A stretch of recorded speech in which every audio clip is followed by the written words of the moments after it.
और आपको बता दें कि गृह मंत्री अमित शाह त्रिपुरा दौरे पर इस वक्त हैं। गृह मंत्री एक सभा को संबोधित कर रहे हैं। और शिक्षा का ड्रॉप आउट रेशियो कम कर हम त्रिपुरा का ड्रॉप आउट रेशियो 3% के नीचे लाने में सफलता की है। और एनरोलमेंट जो 67% था वो 99 सरकार थी। एक भी गरीब को मुफ्त राशन नहीं मिलता था। आज त्रिपुरा के 82% लोगों को 5 किलो चावल मुफ्त में देने का काम ये भारतीय जनता पार्टी की सरकार करती। त्रिपुरा के 80% लोगों को 5 लाख तक का स्वास्थ्य का पूरा खर्चा आज भारतीय जनता पार्टी उठाती है। त्रिपुरा के अंदर इन्वेस्टमेंट आ रहा है, रोड बने हैं, बिजली घर घर पहुंची है, शौचालय हर घर में पहुंचा है और शिक्षा का ड्रॉप आउट रेशियो कम कर हम त्रिपुरा का ड्रॉप आउट रेशियो 3% के नीचे लाने में सफलता की है। और एनरोलमेंट जो 67% था वो 99.5% एनरोलमेंट सिद्ध किया है।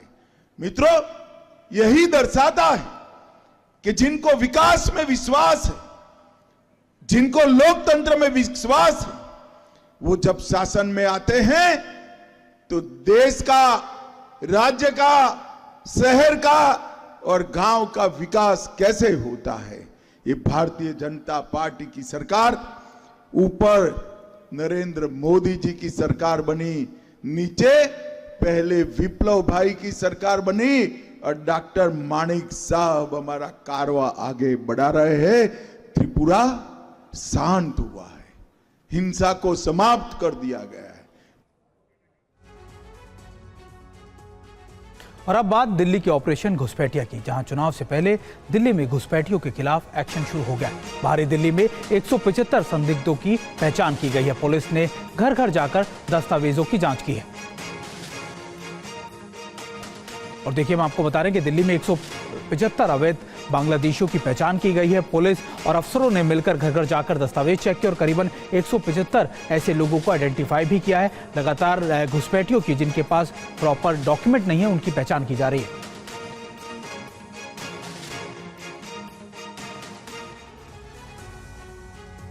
तो दिल्ली में बांग्लादेशी घुसपैठियों पर एक्शन तेज हो गया है। अवैध घुसपैठियों के खिलाफ सर्च ऑपरेशन चलाया गया। कई इलाकों में दिल्ली पुलिस का जो अभियान है वो चलाया गया है। बांग्लादेशी प्रवासियों के दस्तावेजों की जांच की जा रही है। बाहरी दिल्ली में 175 संदिग्ध बांग्लादेशी नागरिकों की पहचान की गई है।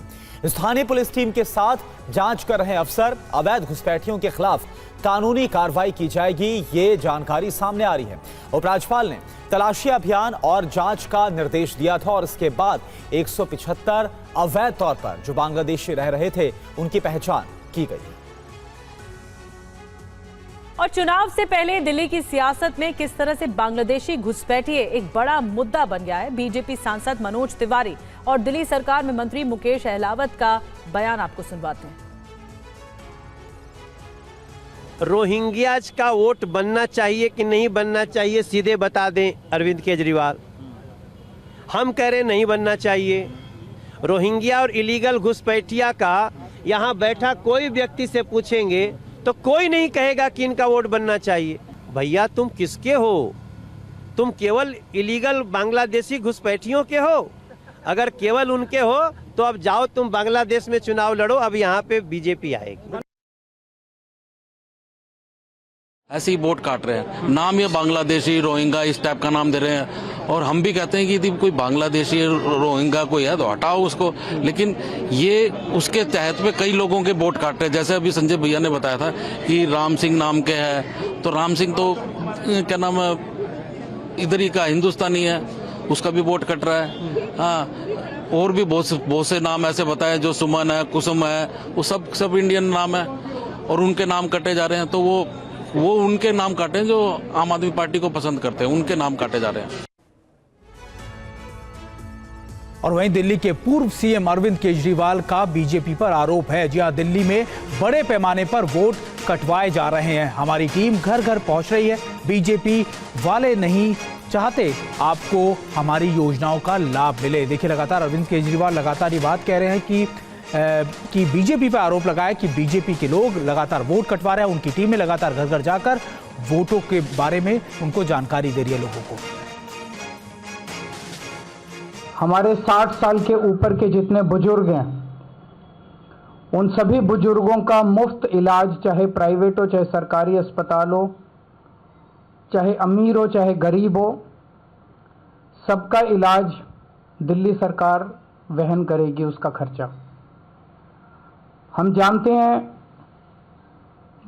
मिडिल क्लास के लिए आज तक किसी सरकार ने कुछ नहीं किया। मिडिल क्लास का कोई ध्यान रखने वाला नहीं है। इस योजना का भी लोग बहुत बेसब्री से इंतजार कर रहे हैं। इसका रजिस्ट्रेशन भी कल से चालू होगा। तो जो हमारी टीम्स घर घर जाएंगी वो दोनों योजनाओं का रजिस्ट्रेशन करेंगी, संजीवनी योजना का भी और महिला सम्मान योजना का भी। सब लोगों से मेरी एक ही विनती है, इन योजनाओं का लाभ उठाने के लिए दिल्ली का वोटर होना आवश्यक है। तो सब लोग अपने अपने घर में अपना वोटर कार्ड तैयार रखें। जब हमारी टीम आए तो एक तो वोटर कार्ड तैयार रखें और दूसरा वेबसाइट पे जाके चेक कर लें कि वोट कटवा तो नहीं दिया इन लोगों ने। बहुत बड़े स्केल के ऊपर ये लोग वोट कटवा रहे हैं पूरी दिल्ली के अंदर। ये लोग नहीं चाहते कि आप लोगों को किसी भी तरह का बेनिफिट मिले। ये लोग नहीं चाहते किसी योजना का लाभ आप लोगों को मिले। तो आप लोग एक तरफ वोटर कार्ड तैयार रखना। अगर आपका वोट कट गया तो हमें बता देना, जो टीम आएगी उसको बता देना, हम तुरंत आपका वोट जुड़वा देंगे। और एक बार फिर से दिल्ली में एलजी और आतिशी सरकार आमने सामने है। एलजी ने खस्ताहाल गलियों का वीडियो जारी किया है। गलियों में सीवर का बदबूदार पानी है। एलजी की तरफ से वीडियो जारी करते हुए कहा गया, पीने के पानी की कमी है। टैंकर से पानी ढोने के लिए महिलाएं मजबूर हैं। पूर्व और मौजूदा मुख्यमंत्री समस्या को दूर करें। एलजी ने कल दक्षिणी दिल्ली के इलाकों का निरीक्षण किया था और इसके बाद ये वीडियो जारी किया। एक झुग्गी का बिल 5,000 10,000 से कम नहीं आता सर, किसी का भी। और लाइट दिल्ली के उपराज्यपाल वीके सक्सेना दिल्ली के अलग अलग इलाकों का दौरा कर रहे हैं, लोगों से उनकी समस्याएं सुन रहे हैं और दिल्ली सरकार पर हमला बोल रहे हैं। एलजी ने वीडियो सोशल मीडिया पर शेयर किया है और कहा है कि दिल्ली के पूर्व सीएम और मौजूदा सीएम को इन इलाकों का दौरा करना चाहिए और हकीकत देखनी चाहिए। एलजी ने दिल्ली के बुराड़ी, कलंदर कॉलोनी, संगम विहार और गोकुलपुरी इलाके का वीडियो शेयर किया है और दावा किया है कि गलियों और रास्तों पर जमा बदबूदार पानी बरसात का नहीं है बल्कि यह सीवर से निकला है। उपराज्यपाल वीके सक्सेना के साथ एमसीडी के अलावा कई विभाग के अधिकारी भी मौजूद थे जिन्हें जरूरी निर्देश दिए जा रहे हैं। एलजी ने इन वीडियो के जरिए ये भी कहा है कि दिल्ली के कई इलाकों में लोगों को टैंकर के पानी नहीं मिल रहे हैं, बिजली की आपूर्ति अनिश्चित है। वीके सक्सेना के साथ हाल ही में बीजेपी के नए नेता कैलाश गहलोत भी नजर आए। उपराज्यपाल ने लोगों को आश्वासन दिया है कि सफाई अभियान बहुत जल्द शुरू किया जाएगा, जिसकी मॉनिटरिंग खुद एलजी करेंगे। दिल्ली सरकार पर एलजी के हमलों पर अरविंद केजरीवाल ने कहा है, उन्होंने हमारी कमियां निकाली हैं, हम उन कमियों को दूर करेंगे। और अगली खबर यूपी के संभल से है। संभल में अब एक बावड़ी मिली है जिलाधिकारी के आदेश के बाद, जिसकी खुदाई शुरू हो गई। खुदाई के दौरान इसके कई हिस्से सामने आ चुके हैं। संभल के लक्ष्मणगंज में मिली बावड़ी को करीब 200 साल पुराना बताया जा रहा है। ये बावड़ी चंदौसी के राजा रानी सुरेंद्रवाला के स्टेट में मिली है, जिसकी खुदाई का काम शुरू कर दिया गया है। संभल में अतिक्रमण हटाने के दौरान इस बावड़ी का पता चला, जहां सुरंग के साथ साथ प्राचीन तहखाना होने का अनुमान लगाया जा रहा है। तो बिलारी के राजा हैं, उनके नाना के समय में ये बावड़ी बनी थी और इसका जो सेकंड और थर्ड जो फ्लोर है वो मार्बल से बना है और ऊपर का जो तल है वो जो आप देख रहे हैं ईंटों से बना हुआ है और इसमें एक कूप भी है और जो अभी देख रहे थे तो इसमें लगभग 4 कक्ष भी बने हुए हैं। स्थानीय हिंदुवादी नेता ने जिलाधिकारी को लक्ष्मणगंज में बावड़ी होने की खबर दी थी और उसकी खुदाई की अर्जी लगाई थी, जिसके बाद प्रशासन एक्शन में आ गया। बावड़ी कुआ ये बताते हैं 1857 में जब गदर का जमाना था तो बिलारी की रानी साहिबा की रियासत थी। अब तक जो खुदाई हुई है उसमें अंदाजा लगाया जा रहा है कि यहाँ 2 मंजिला इमारत हो सकती है। नगर विभाग के अधिकारी ने ये भी बताया कि बावड़ी का कुआं और तालाब अभिलेखों में दर्ज है। अब खबर पंजाब से। पंजाब के मोहाली में एक बहुमंजिला इमारत जमींदोज होने से हुए हादसे में 2 लोगों की मौत हो गई है। रेस्क्यू ऑपरेशन अब भी जारी है। मोहाली के सोहाना इलाके में एक 3 मंजिला इमारत ढहने से बड़ा हादसा हो गया। हादसे में एक महिला सहित 2 लोगों की मौत हो गई, जबकि कई लोगों के मलबे में फंसे होने की आशंका जताई जा रही है। एनडीआरएफ सहित प्रदेश प्रशासन की कई रेस्क्यू टीमें राहत बचाव कार्य में जुटी हैं। बताया जा रहा है कि बिल्डिंग के पड़ोस की इमारत के बेसमेंट की खुदाई चल रही थी, जिससे इस बिल्डिंग की नींव कमजोर हो गई और भरभराकर गिर गई। गिरने वाली बिल्डिंग में जिम चल रहा था और घटना के समय वहां कई लोग मौजूद थे। 2 बिल्डिंग रेस्क्यू टीम ने क्लियर कर ली है। दो फ्लोर बिल्डिंग के क्लियर किए जा चुके हैं और फ्लोर पे काम चल रहा है, तो उम्मीद है कि जल्दी वो डेब्री भी क्लियर हो जाएंगे और अगर कोई और व्यक्ति इसमें है दबा हुआ है तो उसका भी खुलासा हो जाएगा। सर, क्या एक्सपेक्ट किया जा रहा है कि और कितने लोग दबे हो सकते हैं? कोई आपकी सूचना तो शायद ऐसा कोई कंफर्म नंबर नहीं दिया जा सकता। 2 फ्लोर क्लियर हो चुके हैं, तो उनमें से अभी तक जो है कल रात को और आज मिला के 2 बॉडीज आ चुकी हैं, तो बाकी जल्दी क्लियर होने पे आपको सूचना देंगे। पंजाब के मुख्यमंत्री भगवंत सिंह मान ने हादसे पर दुख जताया है। उन्होंने कहा कि सोहाना के पास एक बहुमंजिला इमारत के हादसे का दुखद समाचार मिला। पूरा प्रशासन और अन्य बचाव कार्य वाली टीमें मौके पर तैनात हैं।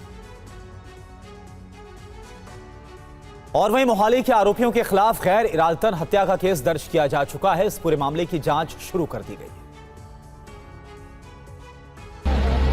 पंजाब में मोहाली में हुए बिल्डिंग हादसे को लेकर इमारत के दोनों मालिकों के खिलाफ केस दर्ज किया गया है। इमारत मालिक गगनदीप और परविंदर पर गैर इरादतन हत्या का केस दर्ज किया गया है। We have registered the FIR 105 BNS के FIR दर्ज। सर, FIR किस पे हुई है? जो the owner of the building, जो उसकी साथ वाली जगह थी उसमें वो खुदाई कर मतलब नहीं बना रहा था, वो उसके कारण जब वो साइड में थोड़ा सा लूज होगी तो वो बिल्डिंग राइट को गिर गई। वहीं एनडीआरएफ अधिकारियों का कहना है कि ये बहुत जटिल रेस्क्यू ऑपरेशन है, सुरक्षा पूर्वक काम किया जा रहा है। हमारी 4 टीमें यहाँ राउंड द क्लॉक लगी हुई हैं। एक टीम हमारी पिंजौर से यहाँ पे है, एक लुधियाना से है और 2 भटिंडा से आ रखी है। 2 लुधियाना से और 1 भटिंडा से आ रखी है। तो चारों की चारों टीमें round the clock rotation wise अपना काम कर रही है। एंड ऑपरेशन की जहाँ तक कब तक कंप्लीट हो सकता है, देखिए इसमें कहना बहुत डिफिकल्ट है, क्योंकि बहुत डिफिकल्ट ऑपरेशन है राइट नाउ। हादसे के बाद शहर के सभी बड़े अस्पतालों जैसे सिविल अस्पतालों को अलर्ट पर रखा गया है। और अब बात करते हैं प्रधानमंत्री मोदी के कुवैत दौरे की। कुवैत में प्रधानमंत्री नरेंद्र मोदी को गार्ड ऑफ ऑनर दिया गया है। कुवैत दौरे के दूसरे दिन प्रधानमंत्री मोदी को गार्ड ऑफ ऑनर सम्मान दिया गया है। कुवैत के आमिर से भी प्रधानमंत्री मोदी की मुलाकात हुई है और अब ये बायलैटरल टॉक्स की तरफ आगे बढ़ रहा है ये सिलसिला। और कुवैत के जो आमिर हैं उनकी तरफ से ये डेलीगेशन जो है वो आगे बढ़ रहा है। उनका डेलीगेशन भी है, कुवैत डेलीगेशन भी है और भारतीय डेलीगेशन भी मौजूद है प्रधानमंत्री नरेंद्र मोदी के साथ। ये मुलाकात बहुत अहम है क्योंकि अरब देशों के साथ जिस तरह का रिश्ता भारत का रहा है, ऐसे में इस मुलाकात के कई मायने हैं और गार्ड ऑफ ऑनर प्रधानमंत्री मोदी को दिया जा रहा है। ये तस्वीरें आई हैं।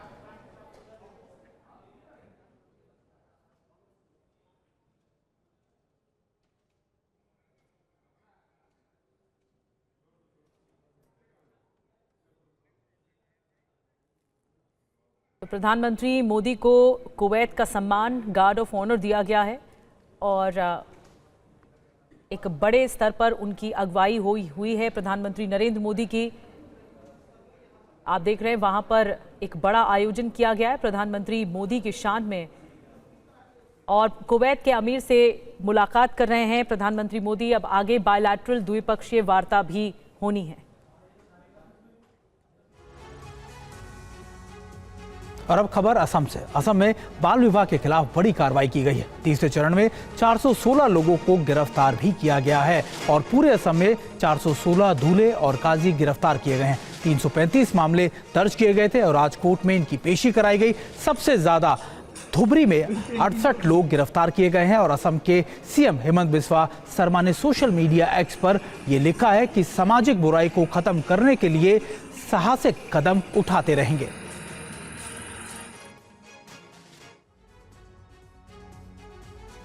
पिछले दिनों संसद परिसर में हुई धक्का मुक्की पर पोस्टर वॉर अब शुरू हो गया। यूपी के रायबरेली में कई जगहों पर पोस्टर लगाए गए। पोस्टर नेता प्रतिपक्ष राहुल गांधी के संसदीय क्षेत्र रायबरेली में लगाए गए हैं। रायबरेली शहर के कई चौक चौराहों पर ये पोस्टर दिख रहे हैं, जिसमें लिखा है रायबरेली आज शर्मिंदा है। पोस्टर में कई तीखे सवाल भी पूछे गए। पोस्टर को लेकर शहर में चर्चा गर्म है। इसमें हिंदुओं को जाति में बांटने की साजिश, जॉर्ज सोरोस से राहुल गांधी का क्या नाता है, भारत विरोधियों से हमदर्दी क्यों जैसे कई सवाल दागे गए हैं। पोस्टर में संभल के दंगाइयों को लेकर भी सवाल पूछे गए हैं। यही नहीं, पोस्टर के जरिए वक्फ पर भी निशाना साधा गया। कई जगहों पर पोस्टर को फाड़े जाने और कांग्रेस कार्यकर्ताओं की बीजेपी के साथ मारपीट की खबरें हैं। आपको बता दें कि बीजेपी ने संसद में हुई धक्का मुक्की को लेकर बीजेपी सांसद प्रताप सारंगी और मुकेश राजपूत घायल हो गए थे। मामले को लेकर राहुल गांधी के खिलाफ हमला और उकसावे का आरोप लगाया गया। उनके खिलाफ केस भी दर्ज किया गया। बहरहाल 3 दिनों से उनका इलाज जारी है। इस बीच आज घायल सांसदों के बयान दर्ज किए जा सकते हैं। आगे बढ़ते हैं। बाबा साहेब आम्बेडकर को लेकर बीजेपी और कांग्रेस संसद से लेकर सड़क तक आर पार के मूड में है। कांग्रेस ने आम्बेडकर सम्मान सप्ताह मनाने का ऐलान कर दिया है। वहीं बीजेपी ने भी कांग्रेस को घेरने की रणनीति तैयार की है।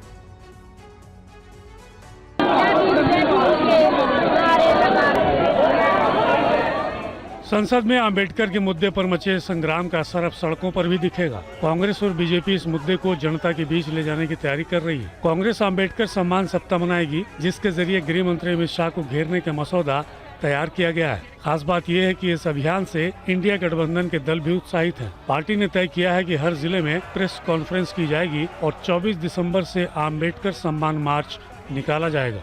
उन्हें शायद नहीं मालूम, दलितों के ही नहीं, समाज के गरीब पिछड़े तबके के भगवानी है। हर आदमी को जो अधिकार मिला है, वो अधिकार उन्हीं के बनाए संविधान से मिला है। हम उन्हें भगवान से कम नहीं समझते। बीजेपी ने भी इस मुद्दे पर पलटवार की तैयारी की है। बीजेपी कांग्रेस के प्लान को दिखावा बता रही है। आज राहुल गांधी का जो चरित्र है, राहुल गांधी का जो हाव भाव है, राहुल गांधी का जो सोच है, वो मेल नहीं खाता है अम्बेडकर जी की तस्वीर से। वो नहीं पकड़ना चाहिए। और अब खबर उत्तर प्रदेश से। समाजवादी पार्टी के एक विधायक ने बयान से पूरी यूपी का सियासी पारा गर्म हो गया। बाराबंकी सदर से विधायक सुरेश यादव ने बीजेपी के बारे में क्या कहा है, देखिए इस रिपोर्ट में। ये सरकार नहीं, भारतीय जनता पार्टी एक आतंकवादी संगठन, हिंदू आतंकवादी संगठन, ये पूरी तरह से पूरे देश को बर्बाद करना चाहती है। बाराबंकी सदर से समाजवादी पार्टी विधायक सुरेश यादव के इसी बयान से सियासी बवाल मच गया।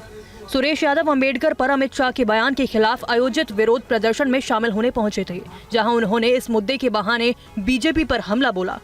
ये सरकार नहीं, भारतीय जनता पार्टी एक आतंकवादी संगठन, हिंदू आतंकवादी संगठन, ये पूरी तरह से पूरे देश को बर्बाद करना चाहती है। विधायक का वीडियो वायरल होने के बाद बीजेपी ने उनके बयान को गैर जिम्मेदाराना बताया। पार्टी के प्रवक्ता राकेश त्रिपाठी ने क्या कहा, सुनिए। समाजवादी पार्टी खुद आतंकवादियों की खैरख्वाह रही है। ये उत्तर प्रदेश भूला नहीं है कि अखिलेश यादव जी सत्ता में रहते हुए कैसे आतंकवादियों को छोड़ने की कोर्ट में बाकायदा पैरवी कर रहे थे, और आज भारतीय जनता पार्टी के संदर्भ में इस तरह का हताशा भरा बयान दे रहे हैं। संसद में गृह मंत्री अमित शाह के अंबेडकर पर दिए गए बयान को लेकर विपक्ष बीजेपी को लगातार घेर रही है। इधर चुनाव नियमों में केंद्र सरकार के संशोधन पर कांग्रेस ने सवाल खड़े किए हैं। नए नियम के मुताबिक अब चुनाव से जुड़े सभी दस्तावेज अब जनता के लिए उपलब्ध नहीं होंगे। केंद्र ने सीसीटीवी फुटेज और उम्मीदवारों की वीडियो रिकॉर्डिंग जैसे कुछ इलेक्ट्रॉनिक्स दस्तावेजों की सार्वजनिक जांच को लेकर चुनाव नियम में संशोधन किया है। अब आम जनता या कोई व्यक्ति ऐसे इलेक्ट्रॉनिक रिकॉर्ड लेना चाहे तो उन्हें अदालतों का रुख करना पड़ सकता है। कोर्ट के आदेश के बाद उन्हें दस्तावेज मुहैया कराए जा सकते हैं। कांग्रेस ने चुनाव आयोग के नए नियमों को कोर्ट में चुनौती देने का फैसला भी किया है। पार्टी अध्यक्ष मल्लिका अर्जुन खड़गे ने कहा है कि केंद्र सरकार का फैसला चुनाव आयोग की संस्थागत अखंडता को नष्ट करने की साजिश है। इससे पहले उन्होंने भारत के मुख्य न्यायाधीश को चयन पैनल से हटा दिया था, जो चुनाव आयुक्तों की नियुक्ति करता है, और अब वो उच्च न्यायालय के आदेश के बाद भी चुनावी जानकारी को छिपाने का सहारा ले रहे हैं। कांग्रेस प्रवक्ता जयराम रमेश ने एक ट्वीट कर फैसले की निंदा की है। माना जा रहा है कि ये कदम पंजाब और हरियाणा हाई कोर्ट की ओर से चुनाव आयोग को हाल ही में हरियाणा विधानसभा चुनाव के दौरान चुनाव संबंधी सभी दस्तावेज उपलब्ध कराने के निर्देश दिए जाने के बाद उठाए गए हैं। अमेरिकी अदालत ने मीटा प्लेटफॉर्म्स के व्हाट्सएप के पक्ष में फैसला सुनाया है। इधर देश में इस पर एक बार फिर राजनीति गर्म होती दिख रही है। पेगासस स्पाईवेयर मामले को लेकर कांग्रेस के नेता रणदीप सुरजेवाला ने केंद्र सरकार से जवाब मांगा है। एक अमेरिकी अदालत ने मेटा प्लेटफॉर्म के व्हाट्सएप के पक्ष में फैसला सुनाया। कैलिफोर्निया के ऑकलैंड में अमेरिकी जिला न्यायाधीश फिलिस हैमिल्टन ने एनएसओ ग्रुप को हैकिंग और अनुबंध उल्लंघन के लिए जिम्मेदार ठहराया। इसके बाद कांग्रेस नेता रणदीप सुरजेवाला ने सोशल मीडिया पर लिखे एक पोस्ट में केंद्र सरकार पर हमला बोला। उन्होंने कहा कि पेगासस स्पाईवेयर मामले का फैसला साबित करता है कि अवैध स्पाईवेयर रैकेट में भारतीयों के 300 व्हाट्सएप नंबरों को निशाना बनाया गया। क्या सुप्रीम कोर्ट अब भारत के 300 सहित 1400 व्हाट्सएप नंबरों को हैक करने के फैसले के मद्देनजर आगे की जांच करेगा? और क्या सुप्रीम कोर्ट 2021-22 में सौंपी गई पेगासस स्पाईवेयर पर तकनीकी विशेषज्ञों की समिति की रिपोर्ट को सार्वजनिक करने के लिए आगे बढ़ेगा? आपको बता दें कि व्हाट्सएप ने 2019 में एनएसओ पर मुकदमा दायर किया था। अमेरिकी अदालत के ताज़ा फैसले की साइबर सुरक्षा विशेषज्ञों ने भी सराहना की है। अमेरिकी अदालत के इस फैसले के बाद व्हाट्सएप के प्रमुख विल कैथकार्ट ने इसे गोपनीयता की जीत बताया है और कहा कि व्हाट्सएप लोगों की निजी संचार की सुरक्षा करता रहेगा। दिल्ली के स्कूलों को बम से उड़ाने की धमकी का आरोप एक स्कूल के ही 2 छात्रों पर लगा है। आरोपियों को काउंसलिंग के बाद छोड़ भी दिया गया है। दिल्ली एनसीआर के स्कूलों को पिछले कुछ दिनों से मिलने वाली धमकी के मामले की जांच में चौंकाने वाला खुलासा हुआ है। जांच के दौरान पुलिस को पता चला है कि रोहिणी जिले में स्कूलों को धमकी भरे ईमेल स्कूल के ही 2 छात्रों ने लिखे थे, क्योंकि दोनों छात्र चाहते थे कि स्कूल कुछ दिन के लिए बंद हो जाएं और परीक्षाएं भी टल जाएं। आरोपी छात्रों ने परीक्षाओं की तैयारी नहीं की थी, इसलिए वे एग्जाम नहीं देना चाहते थे। धमकी मिलने के बाद स्कूल बंद हो गए और वो अपने मंसूबों में कामयाब हो गए। फिलहाल दोनों छात्रों की काउंसलिंग कर उन्हें छोड़ दिया गया है। वहीं मामले को लेकर दिल्ली के उपराज्यपाल वीके सक्सेना ने भी सख्त रुख अपनाया है। उन्होंने पुलिस कमिश्नर को निर्देश दिए हैं कि स्कूलों में शिक्षकों और छात्रों को फर्जी बम धमकी से निपटने के लिए विशेष प्रशिक्षण दिए जाएं। उन्होंने जोर दिया कि इस तरह की घटनाओं से घबराने की बजाय सटीक और शांतिपूर्ण तरीके से निपटने की जरूरत है। एलजी ने कमिश्नर को 15 दिनों में इस दिशा में उठाए गए कदमों पर एक रिपोर्ट प्रस्तुत करने का भी निर्देश दिया। उन्होंने कहा कि साइबर अपराध, बुलिंग और फर्जी धमकी जैसे मुद्दों से निपटने के लिए जागरूकता और तैयारी अत्यंत आवश्यक है। और चलिए आगे बढ़ते हैं। मध्य प्रदेश के भोपाल कैश कांड को लेकर नए खुलासे हो रहे हैं। आयकर विभाग ने आरटीओ के एक मामूली कांस्टेबल के घर से करोड़ों रुपए बरामद किए। देखिए आप ताजा खुलासा क्या हो रहा है। भोपाल के मेंडोरी के जंगल से बरामद 52 किलो सोना और 11 करोड़ कैश कांड के तार खुलते जा रहे हैं। आयकर विभाग के जांच के दायरे में कांस्टेबल सौरभ शर्मा भी हैं, जिसके घर से 2.5 करोड़ रुपए कैश और 234 किलो चांदी बरामद हुई है। ये कांस्टेबल सौरभ का घर है, जिसकी महीने की सैलरी सिर्फ 40,000 है। सौरभ फिलहाल अपनी पत्नी के साथ फरार है। मेंडोरी के जंगल से जिस इनोवा कार में सोना और पैसा बरामद किया गया है वो चेतन के नाम से रजिस्टर्ड है। चेतन के घर से लोकायुक्त की टीम को सोने चांदी के साथ करीब 4 करोड़ की संपत्ति मिली है। खास बात यह है कि चेतन के घर जैसे काले बैग मिले हैं, वैसे ही बैग कार से भी मिले थे। इस खुलासे के बाद से चेतन भी फरार है। आरटीओ में भ्रष्टाचार का खुलासा होने के बाद कांग्रेस ने पूरे मामले की जांच सीबीआई से कराने की मांग की है। कांग्रेस ने दावा किया है कि आरटीओ के कांस्टेबल सौरभ को पता है कि ये पैसे किसके हैं। ऐसे में सौरभ की जान को भी खतरा हो सकता है। कांग्रेस ने आरोप लगाया है कि जब एक मामूली कांस्टेबल के पास से इतने पैसे बरामद हुए हैं तो फिर परिवहन विभाग के बड़े अधिकारियों की क्या स्थिति होगी। एमपी के मुरैना में दबंगों ने बिजली कर्मचारियों को बुरी तरह से पीटा। कर्मचारियों की शिकायत है कि मारपीट को लेकर उनकी कोई सुनवाई नहीं हो रही।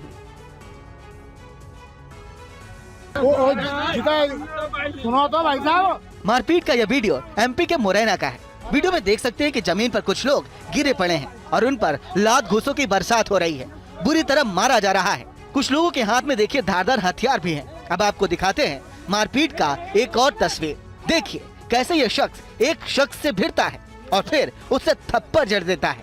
मारपीट की घटना माहुरी गांव की है और पीट रहे ये लोग बिजली कर्मचारी।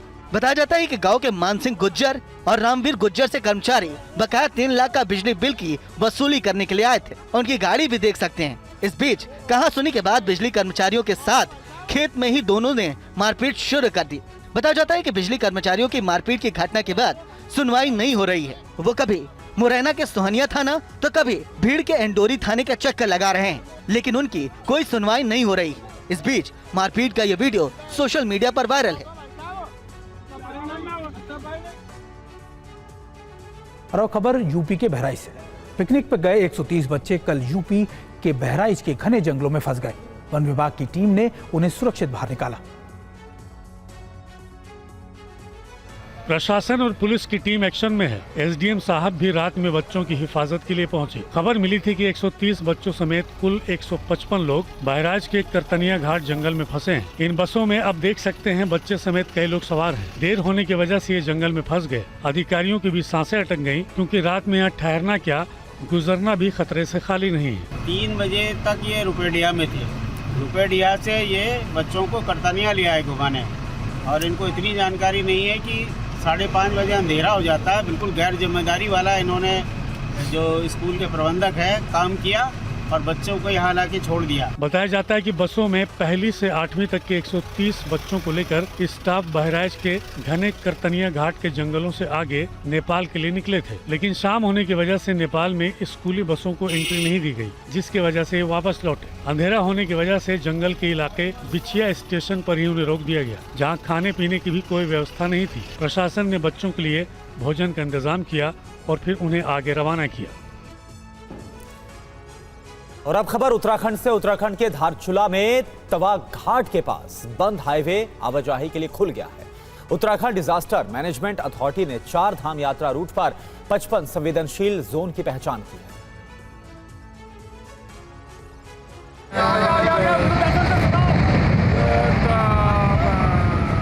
लैंडस्लाइड की वजह से पिथौरागढ़ के धारचूला तवा घाट के पास बंद हुआ नेशनल हाईवे खुल गया है। कल हुए लैंडस्लाइड के बाद हाईवे बंद हो गया था, जिससे दोनों ओर गाड़ियां फंस गई थी।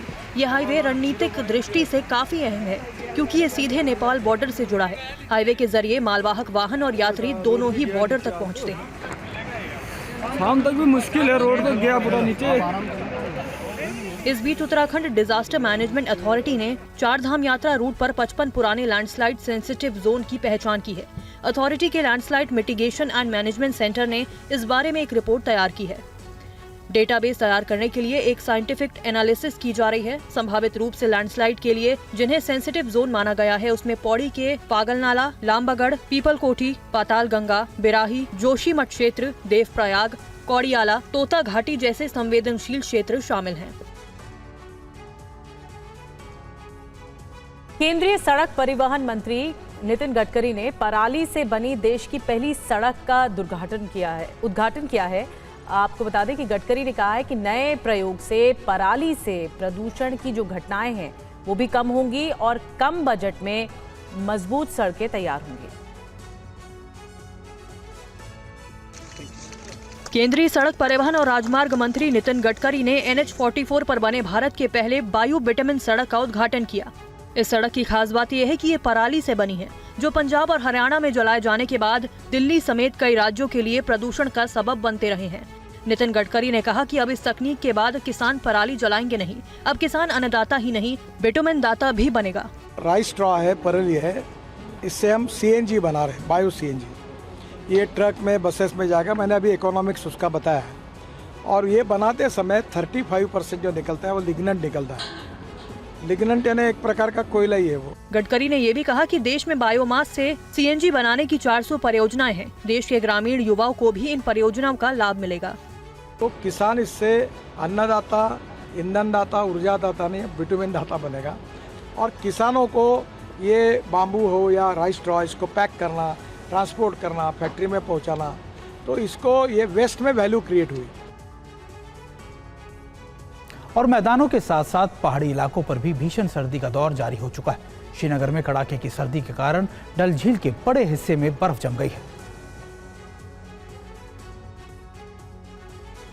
श्रीनगर में कड़ाके की सर्दी के कारण डल झील के बड़े हिस्से में बर्फ जम गई है। झील के अंदर कई जगहों पर बर्फ की परत नजर आ रही है। शहर के कई इलाकों और घाटी में कई जगहों पर पानी सप्लाई की लाइन भी जम गई है, जिससे लोगों को काफी परेशानियों का सामना करना पड़ रहा है। मौसम विभाग के मुताबिक श्रीनगर में न्यूनतम तापमान -7 डिग्री सेल्सियस दर्ज किया गया है। मौसम विभाग ने आने वाले दिनों में और सर्दी बढ़ने का अनुमान जताया है। स्थानीय प्रशासन ने लोगों से अलर्ट रहने और सर्दी से बचने के लिए जरूरी कदम उठाने की अपील की है। स्थानीय लोग भी सर्दी से बचने के लिए अलाव का सहारा ले रहे हैं और गर्म कपड़े पहनकर बाहर निकल रहे हैं।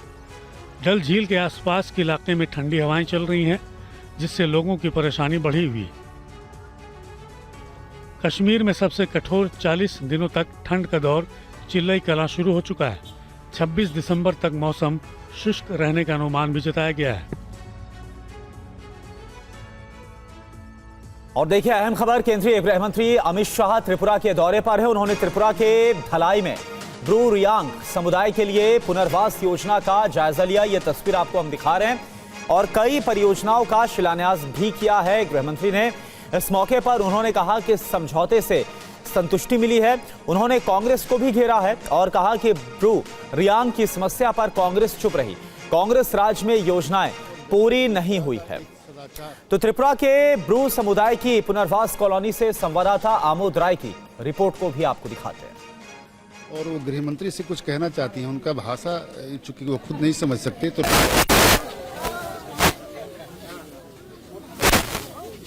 लोकल जो हिंदी बोल सकती हैं, स्वास्थ्य केंद्र भी आपको बनाया गया है। मैं आपको दिखाऊं कि किस तरह से यहाँ इस गांव में प्राथमिक आरोग्य मंदिर, आयुष्मान आरोग्य मंदिर यहाँ बनाया गया है और यहाँ के लोगों को छोटी छोटी जो जरूरत है उसको ध्यान में रखते हुए हर एक चीज को बहुत करीने से, बहुत ठीक ढंग से बनाया गया है। और हॉस्पिटल ये उसका एक नज़ारा है। यहाँ जो ब्रूपारा गांव है जहाँ रिसेटलमेंट किया गया है, वहाँ एक छोटा सा हॉस्पिटल भी दिया गया है। डॉक्टर साहब है वहाँ के, बातचीत करते हैं। डॉक्टर साहब, यहाँ पे कितने लोग हैं और किस तरह का आप लोग उनको इलाज देते हैं, फैसिलिटी देते हैं? सर, यहाँ करीबन 2000 के ऊपर पॉपुलेशन है। तो यहाँ पे ऑलरेडी सब सेंटर तैयार होने के बाद हम लोग ऑलरेडी हेल्थ का जितने भी फैसिलिटीज हैं, जो हेल्थ के सब सेंटर के अंदर में जो 12 पैकेज होते हैं नेशनल हेल्थ प्रोग्राम के अंदर, वो सुविधाएं हम लोग दे रहे हैं।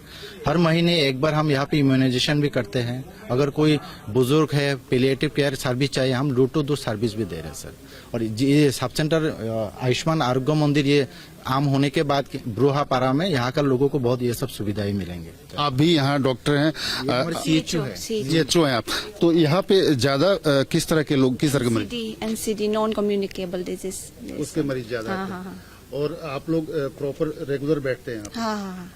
तो साफ तौर पे आप देख सकते हैं कि छोटे से छोटे जरूरतों को ध्यान में रखते हुए गवर्नमेंट ने रिसेटलमेंट में बेहतरीन ढंग से इसको बनाने की कोशिश किया है, इस एक गांव को बसाने की कोशिश किया है। और ये एक नजीर है कि कैसे एक रिहेबिलिटेशन के तहत गांव को बसाया जा सकता है और जिसको यहाँ का नागरिकता नहीं है, जिसको यहाँ जमीन नहीं है, उसको कैसे बेहतर ढंग से एक जमीन देकर, घर बनाकर, उसके लिए सारी व्यवस्था करके, सारी फैसिलिटी देकर उसको बसाया जा सकता है। आगे बढ़ते हैं। प्रधानमंत्री नरेंद्र मोदी आज के समय के सबसे असरदार और लोकप्रिय नेताओं में शुमार हैं। जनता से सीधा संवाद करने में उनका कोई सानी नहीं है। अक्टूबर नवंबर में हुए हरियाणा महाराष्ट्र विधानसभा चुनावों में बीजेपी की बम्पर जीत इस बात की तस्दीक करती है। मैट्रिक्स ने भी प्रधानमंत्री मोदी को लेकर एक नया सर्वे जारी किया है। सर्वे के नतीजे भी यही इशारा कर रहे हैं।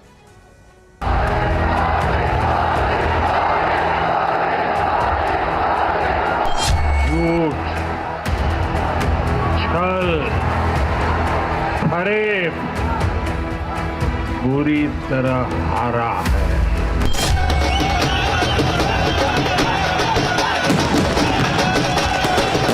महाराष्ट्र में विकासवाद की जीत हुई है।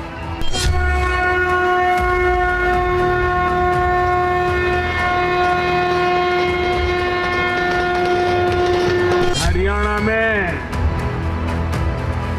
झूठ की गुट्टी पर विकास की गारंटी भारी पड़ी है।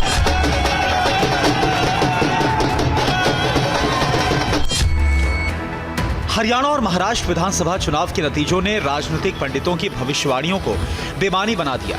उन सवालों को भी गलत साबित किया जिसमें कहा जा रहा था कि 2024 के लोकसभा चुनाव के बाद प्रधानमंत्री नरेंद्र मोदी की लोकप्रियता कम हुई है।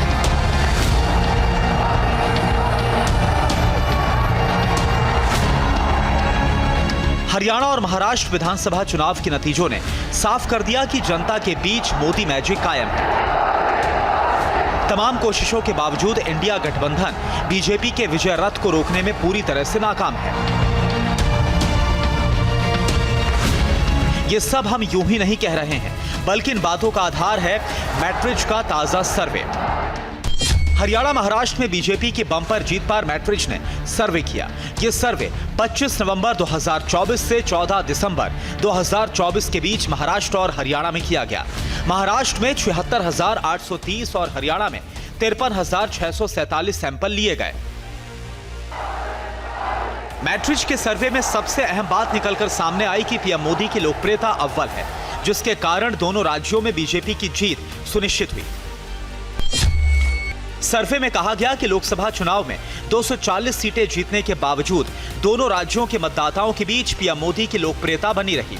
महाराष्ट्र में 55% मतदाताओं ने पीएम मोदी की लोकप्रियता में उछाल पाया, जबकि हरियाणा के 53% मतदाताओं ने प्रधानमंत्री के राजनीतिक प्रभाव में वृद्धि देखी।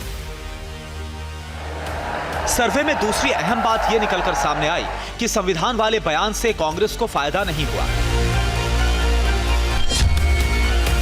चुनाव के दौरान कांग्रेस ने यह नैरेटिव बनाने की कोशिश की कि मोदी सरकार संविधान को बदलना चाहती है।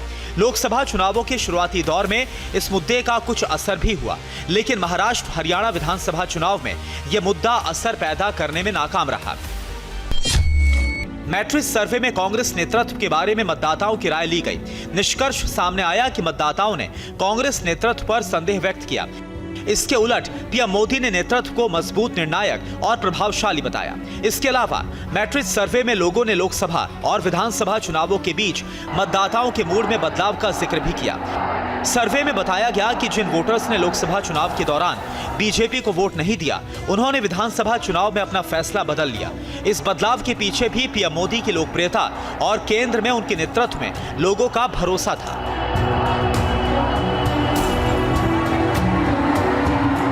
सर्वे में एक और बात सामने आई है।